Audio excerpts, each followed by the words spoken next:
महात्मा ज्योतिबा फूले की जयंती मनाई गई है और इसी कड़ी में भोपाल में भी महात्मा ज्योतिबा फूले की जयंती मनाई गई है, जिसमें प्रदेश के मुखिया शिवराज सिंह चौहान मौजूद रहे हैं। सीएम शिवराज सिंह चौहान ने जब तक कि हमारी मांगे पूरी नहीं होती है, हम लोग यही हड़ताल में रहेंगे और जैसा भी हमको प्रादेश से आदेश आएगा वैसे हम आंदोलन करते रहेंगे, भूख हड़ताल में बैठेंगे, यहाँ तक कि हमारे पूरे परिवार सहित आमरण अनशन में भी बैठेंगे। इनकी एक सूत्री मांग है कि इनको शासकीय कर्मचारियों का दर्जा दिया जाए, ऐसा ज्ञापन इन्होंने दिया है और उसको जो है इस कार्यालय के माध्यम से माननीय मुख्यमंत्री महोदय को प्रेषित किया जाएगा। मुख्यमंत्री का नाम है सर? मुख्यमंत्री का नाम है।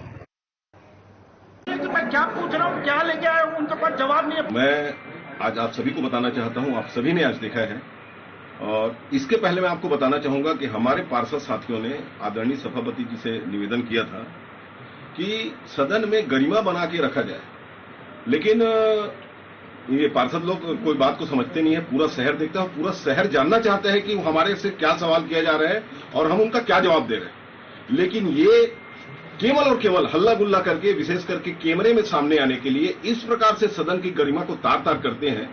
महापौर जब बजट प्रस्तुत करने के लिए खड़ा हुआ है, महापौर का बजट सुनने के लिए तैयार नहीं है, तो ऐसे माहौल में हम कैसे बजट प्रस्तुत करें। तो मैं महापौर सभापति जी से निवेदन किया हूं और इसके पहले हमारे पार्षद लोग भी निवेदन किए हैं, फिर मैं निवेदन कर रहा हूं सभापति जी महोदय से, आपके माध्यम से, कि पहले सदन की गरिमा को बना के रखा जाए। कम से कम बजट प्रस्तुत कर रहे हैं, ठीक है, बोलने दिया जाए। महापौर अगर बोल नहीं पाएगा तो बजट कैसे प्रस्तुत होगा। चलिए आगे बढ़ते हैं। बिरनपुर में एक समुदाय के द्वारा भुवनेश्वर साहू की हत्या के बाद छत्तीसगढ़ बंद का आह्वान किया गया था और इसी बीच बीजेपी के नेता पीड़ित परिवार से मिलने बिरनपुर जा रहे थे, जिन्हें सुरक्षा और शांति का हवाला देकर पुलिस ने रोक दिया है। पुलिस के इस कदम से नाराज बीजेपी जनता युवा मोर्चा ने मुख्यमंत्री भूपेश बघेल और गृह मंत्री ताम्रध्वज साहू का पुतला दहन कर विरोध जताया है। पुतला दहन के दौरान मीडिया से बात करते हुए युवा मोर्चा के नेताओं ने कहा है कि हम यह पुतला दहन केवल घटना के विरोध में ही नहीं, बल्कि छत्तीसगढ़ सरकार द्वारा मुस्लिम तुष्टीकरण की अपनाई जा रही नीति के विरोध में भी कर रहे हैं। आज जो पुतला दहन किया गया, हमारे प्रदेश संगठन अध्यक्ष जी बेनेतरा में जो घटना हुई है, उस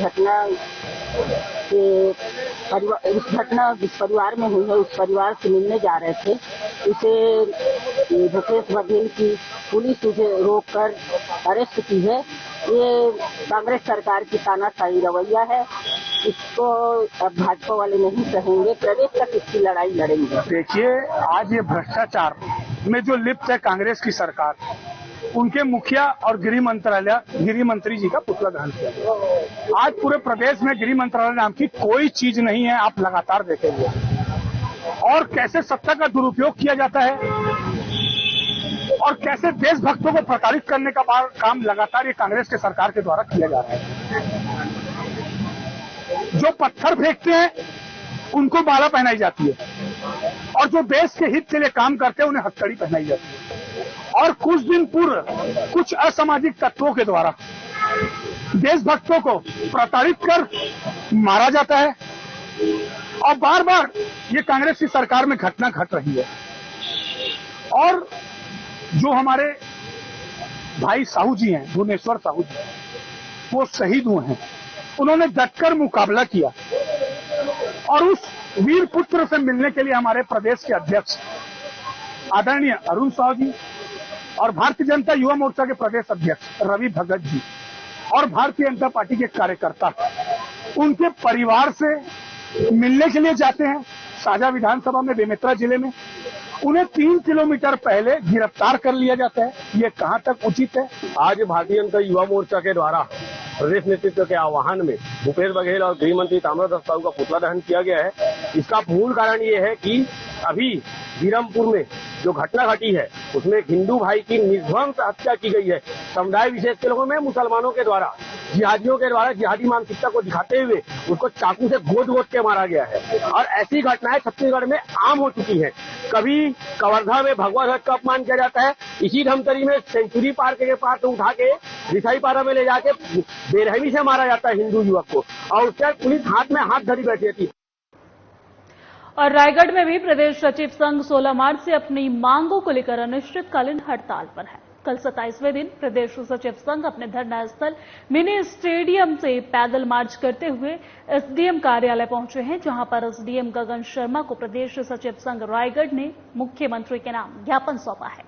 आपको बता दें कि सचिवों के हड़ताल से पंचायत के काम अधर में लटके हुए हैं। रायगढ़ प्रदेश सचिव संघ का कहना है कि हमारी मांग जायज है। लगातार हमारे द्वारा प्रदर्शन और ज्ञापन के माध्यम से अपनी मांग से अवगत करवाया जा रहा है, फिर भी सरकार ध्यान नहीं दे रही है। जल्द सरकार उचित फैसला नहीं लेती है तो हम अपना आगे उग्र प्रदर्शन करेंगे। विगत 16 तारीख से हम लोग सभी प्रदेश में सभी सचिव हड़ताल पर डटे हुए हैं अपना एक सूत्रीय मांग को लेकर, जिसमें एक ही मांग है हमारा शासकीयकरण, और शासकीयकरण के लिए ही हम लोग हड़ताल पर डटे हुए हैं। ज्ञापन किसके लिए? ज्ञापन अभी हम लोग ऐसा है कि हमारे राज्य की स्थिति को देखते हुए हमारा तो प्रांत से आह्वान था बाइक रैली का, लेकिन हमें बाइक रैली की अनुमति नहीं मिली। हम लोग मिनी स्टेडियम से पैदल जाकर एसडीएम साहब को ज्ञापन दिए। एसडीएम साहब ने कहा कि आपकी जो मांग है, जो पत्र है, उसे मुख्यमंत्री महोदय तक उचित माध्यम से पहुंचा दिया जाएगा। सचिव संघ के द्वारा ज्ञापन सौंपा गया है और उनकी प्रमुख मांग ये है कि लंबे समय से वे शासन की सभी आवश्यक महत्वपूर्ण योजनाओं में वो कार्य करते आ रहे हैं और उन्हें इस प्रकार शासकीय सेवक का उनको दर्जा मिलना चाहिए। उनका जो वेतन पे बैंड है उसका निर्धारण होना चाहिए, ऐसे उनकी मांग है और मैंने उनको आश्वासन दिया है कि उसको उचित माध्यम से हम आगे बढ़ाएंगे। और छत्तीसगढ़ प्रदेश में चुनाव से ठीक पहले राजनीति अपने उफान पर चल रही है। भारतीय जनता पार्टी और कांग्रेस के बीच जमकर खींचातानी मची हुई है। वहीं भारतीय जनता पार्टी युवा मोर्चा के सदस्यों द्वारा बेमेतरा में हुए सांप्रदायिक विवाद और बीजेपी के प्रदेश अध्यक्ष को रोके जाने के खिलाफ विरोध प्रदर्शन किया गया है और इस दौरान भारतीय जनता युवा मोर्चा के सदस्य की पुलिस के साथ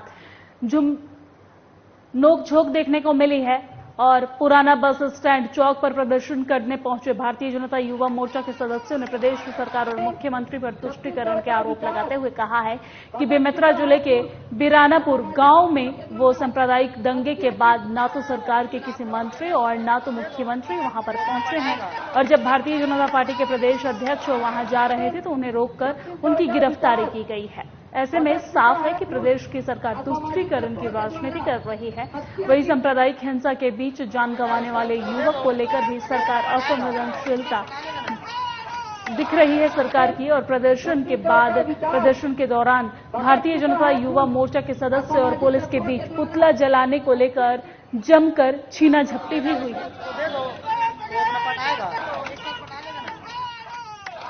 देखिए, आज राज्य सरकार के खिलाफ यहाँ पुतला दहन किया गया है, जिससे कि सभी को पता है कि छत्तीसगढ़ में भुवनेश्वर साहू हमारे हिंदू धर्म का था, जिसकी सरेआम हत्या कर दी गई है। उसके विरोध में आज हम सभी यहाँ भारतीय जनता पार्टी के कार्यकर्ता, युवा मोर्चा कार्यकर्ता पुतला दहन किए हैं और इस राज्य सरकार, जिहादी सरकार के इस नाकामे को हम जनता तक पहुँचाने का काम आज पुतला दहन के काम किए हैं। और मध्य प्रदेश में बीजेपी हमेशा से चुनावों में परिवारवाद के खिलाफ दिखाई देती है, लेकिन इस बार मध्य प्रदेश का चुनाव बेहद दिलचस्प रहने वाला है।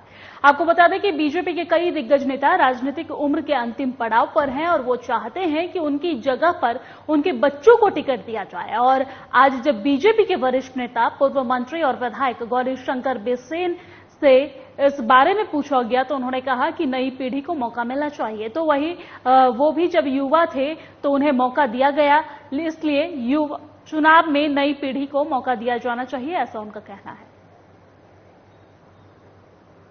नई पीढ़ी को मौका मिलना ही चाहिए। मैं जब 1977 में पहला चुनाव लड़ा और जब मुझे लोकसभा की टिकट देने की तैयारी चल रही थी तो मैं 24 साल कुछ मांगा था। वोटर लिस्ट में मेरा नाम 25 साल में होने से मुझे लोकसभा नहीं मिली। फिर विधानसभा के चुनाव आए तो मैं 25 साल का हो गया। मैं 25 साल से 13 विधानसभा और लोकसभा के चुनाव लड़ चुका हूं, तो नई पीढ़ी को क्यों नहीं मौका मिलना चाहिए। और अब खबर गरियाबंद से है, जहां सिटी कोतवाली की टीम ने संयुक्त कार्रवाई करते हुए तेंदुए की खाल सहित 3 आरोपी को गिरफ्तार किया है। मिली जानकारी के मुताबिक आरोपी कीटनाशक दवाई के जरिए व्यासी तेंदुए का शिकार कर रहा था। वहीं मुखबिर की सूचना पर गरियाबंद पुलिस ने क्राइम ब्रांच के सहयोग से आरोपियों को गिरफ्तार करने में सफलता हासिल की है। तेंदुए के खाल को बेचने के फिराक में थे ये जो तेंदुआ है इन्होंने पीपरछेड़ी थाना क्षेत्र के जंगल में इन्होंने जहर देकर इसकी हत्या की थी और सिटी कोतवाली का जो बारू का जगह है वहाँ पर एक ग्राहक की तलाश कर रहे थे। उस दौरान हमारी स्पेशल टीम और थाना कोतवाली के जवानों द्वारा इनको गिरफ्तार किया गया। और प्रदेश कांग्रेस कमेटी छत्तीसगढ़ किसान कांग्रेस के निर्देश के अनुसार आज सारंगगढ़ जिला मुख्यालय में बीजेपी के पूर्व मंत्री अजय चंद्राकर का पुतला दहन किया गया है। आपको बता दें कि बीजेपी के पूर्व मंत्री अजय चंद्राकर ने किसानों के विरोध में अभद्र टिप्पणी की थी और जिसको लेकर किसानों में आक्रोश देखने को मिल रहा है और इसी के विरोध में आज भारत माता चौक पर 50 की संख्या में मौजूद किसान कांग्रेस ने मंत्री का पुतला दहन किया है। साथ ही बीजेपी मुर्दाबाद के नारे भी लगाए हैं।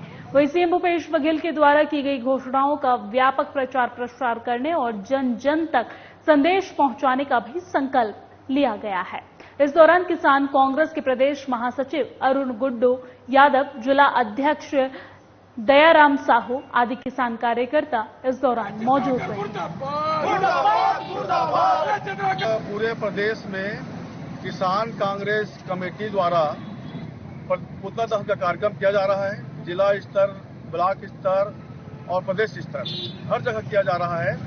क्या हुआ है कि पूर्व में अजय चंद्राकर जो कुरुद के विधायक हैं और पूर्व मंत्री रह चुके हैं, उन्होंने भूपेश बघेल जी के जो घोषणा था 20 क्विंटल धान हम आगामी धान खरीदी के समय में लेंगे करके 20 क्विंटल धान लेंगे हम, तो ये भारतीय जनता पार्टी को पच नहीं पाया और उन्होंने किसान विरोधी बयान दिया।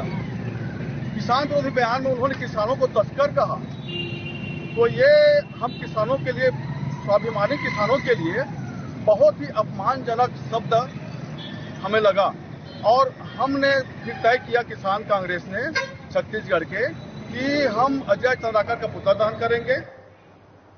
और अब खबर भोपाल से है, जहां हमेशा से ही विंध्य प्रदेश की मांग करने वाले बीजेपी विधायक नारायण त्रिपाठी ने अपनी अलग पार्टी बना ली है, जिससे बीजेपी की मुश्किलें बढ़ गई हैं। और इस पर बीजेपी प्रदेश अध्यक्ष विष्णु दत्त शर्मा ने कहा है कि अगर पार्टी का कोई विधायक जिम्मेदार नेता ऐसा करता है तो संगठन उस पर जरूर निर्णय लेगी।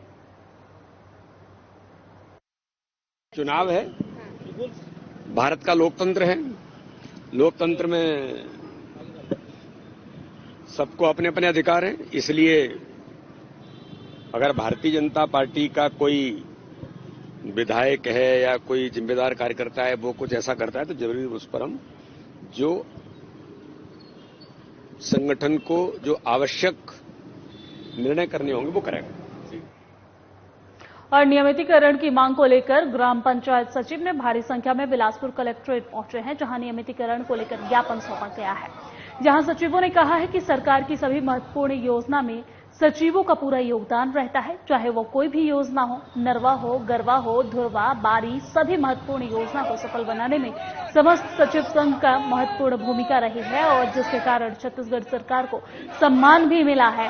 उसके बाद भी नियमितीकरण के वादे को सरकार 4 साल में पूरा नहीं कर पाई है। ऐसे में सचिव संघ ने चेतावनी दी है कि यदि हमारी मांगे पूरी नहीं होती है तो आने वाले समय में उग्र आंदोलन किया जाएगा। विगत 28 वर्षों से मांगते चले आ रहे हैं 2 वर्ष परीक्षा अवधि पश्चात शास्त्रीकरण, जिसका हमें अनेक बार डेलीगेशन भी हुआ था, पिछले बार भी किए थे, उसमें अनुशासन भी मिला था। इस बार भी पंचायत मंत्री द्वारा बोला गया था कि आपका जो काम है 99.0% कर दिया गया है, 0.5% शेष रह गया है। लेकिन बजट में जब देखने को आया तो हमारे विभाग से कोई भी बजट में प्रावधान नहीं रखा गया था, जिसके कारण हमारे सचिव साथी जो है जिसमें रोष व्याप्त हो गया और हतोत्साहित हो गए। निराश मन से हमें विवश होकर यह हड़ताल करना पड़ रहा है, जिससे गाँव में चलने वाले 29 विभाग के 200 कामों को ठप करना पड़ रहा है। तो हमारी जो मंशा है वो शासन को परेशान करने की नहीं है, सिर्फ हमारी इतनी मांग है जो कि एक उचित मांग है। आगे बढ़ते हैं, खबर इंदौर से है। इंदौर यातायात विभाग ने फिर से रोको टोको अभियान की शुरुआत की है। यातायात विभाग ने नए डीसीपी मनीष अग्रवाल ने आज से मैदान संभाल लिया है और गली गली के कॉर्नर पर पहुंचकर बिना हेलमेट पहने हुए वाहन चालक को रोककर समझाइश दी है और हेलमेट पहनकर घर से निकलने की अपील भी की है। वही डीसीपी ने जो वाहन चालक हेलमेट पहना दिखा है उसको गुलाब देकर स्वागत किया है उसका। और इस दौरान रोको टोको अभियान में जो वाहन चालक बिना हेलमेट पहने दिखे हैं वो डीसीपी की समझाइश के बाद वापस अपने घर की तरफ मुड़ गए हैं और फिर हेलमेट लेकर ही दोबारा घर से निकले हैं। सभी जो 4 जोन हैं सभी एसीपी से बात करी है और उनको सबको टारगेट दिया कि हर मंगलवार को 9 बजे से 11 बजे तक के बीच में हेलमेट जागरूकता अभियान चलाएं। उससे ये फायदा हुआ 9 बजे से 11 बजे तक, उससे ये फायदा हुआ एक बार यदि आदमी घर से बाहर निकलेगा, जब शाम को यदि घर पर लौटता है तो वो हेलमेट पहनकर लौटेगा। तो एक छोटे छोटे पॉकेट्स बनाए हमने। एक आज वैशाली नगर का एक पॉकेट बनाया है, तो वैशाली नगर के हमें पूरा कॉर्डन कर दिया है। तो सभी को समझाइश देकर, चालान नहीं बना रहे, सबको समझाइश देकर वापस लौटा रहे हैं कि आप हेलमेट पहनकर वापस लौटिए।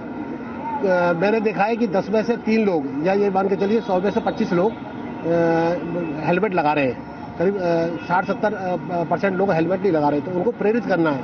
तो ये हमारी कोशिश है, यदि हम अगले मंगलवार को किसी दूसरे जोन में करेंगे, इस प्रकार से थोड़ा करके लोगों में जागरूकता आएगी, तो निश्चित तौर पर ये मेरा अभियान 100% तो मैं नहीं बोल सकता, लेकिन हाँ यदि आज 25% से अगर 50% भी हो गया तो मैं मानूंगा कि काफी जागरूकता आ गई है। और बिलासपुर में पुलिस का निजात अभियान लगातार जारी है, लेकिन अब एसपी के निजात अभियान पर सवालिया निशान खड़े होते नजर आ रहे हैं। आपको बता दें कि अवैध शराब और गांजा से परेशान महिलाओं का आरोप है कि यह अभियान सिर्फ नाम का ही है। इसको लेकर कोटा थाना प्रभारी कोई कदम नहीं उठा रहे हैं और कई बार शिकायत करने के बाद भी ग्रामीण इलाके में कोई कार्रवाई नहीं की जा रही है, जिसको लेकर ग्रामीण महिलाएं दर भटकने को मजबूर हैं। वहीं अब महिलाओं ने कलेक्टर कार्यालय का घेराव किया है, साथ ही अवैध शराब और गांजे पर कार्रवाई करने की मांग भी की है।